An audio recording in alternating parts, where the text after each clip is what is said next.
तर सरकार डबल ढोलकी आहे, ओबीसींनी विश्वास ठेवू नये अशी टीका विजय वडेट्टीवार यांनी केली। ओबीसींवर अन्याय झाल्यानं लवकरच रस्त्यावर उतरणार असा इशाराही विजय वडेट्टीवार यांनी दिलाय। तर तुम्ही सरकारमध्ये होते तेव्हा ओबीसींचं काय कल्याण केलं असा सवाल मनोज जरांगे पाटील यांनी केलाय।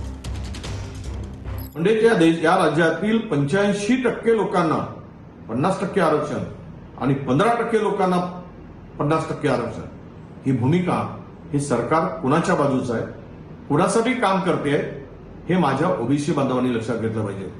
म्हणून अशा दुतोंडी सरकारवर, डबल ढोलकी सरकारवर अजिबात विश्वास ठेवू नका। ओबीसीचं नुकसान होत असेल तर आता रस्त्यावर उतरल्याशिवाय पर्याय नाही आणि त्याची तयारी आपण करा।